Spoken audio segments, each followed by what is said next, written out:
What's up, everybody? God bless you. My name is Zippy Dirkes. I'm an inner city church planner out in Phoenix, Arizona with Urban Outreach Phoenix. I want everybody to know that I haven't always been here.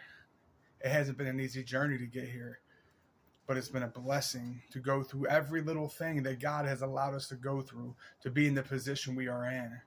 It started all the way from a kid, being kind of like Rudolph and the Island of the Misfits. That's what I call us all with Urban Outreach. We're a bunch of misfits. And even from the time I was 6 months old, I was given up full custody to my dad. And so I really didn't have a mother growing up. So when I got a little bit older, there was that separation that I never knew I needed. And drugs and alcohol was my scapegoat to everything in life.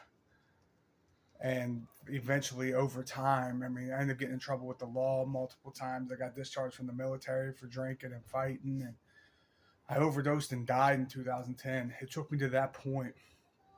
And when I woke up out of a self-induced coma, they told me I had stage 2 cancer. I was going to die anyways. So I went through a year of chemotherapy. Then they told me I was sterile. I'm never going to have kids. Now I have 5.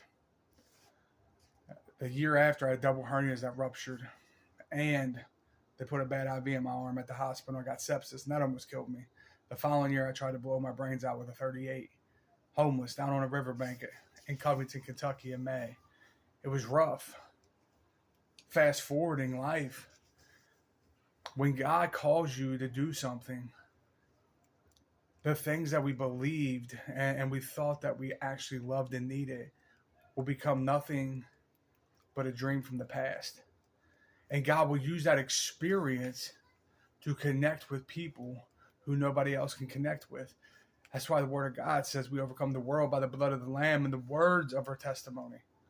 I walked away from arena football. I walked away from semi-pro. I walked away from going back to the NFL Combine to serve the Lord and run with the people in the streets. And now God's utilizing the flaws that I had to connect with the ones no one else can. And this year alone, we've been able to get 568 people off the streets. We've been able to connect with people like Hope for the Homeless with Tim Berry, who gives us a bunch of hope packs to just use as a seed. Hearts for the Homeless with Jerry Hankey, gives us a bunch of chips. Lifeline of Arizona, Pastor Larry, to get men off the streets. PRC, Dream Center, all these other places, Phoenix Rescue Mission, all these different places, Teen Challenge. It's all used to help win souls to Jesus.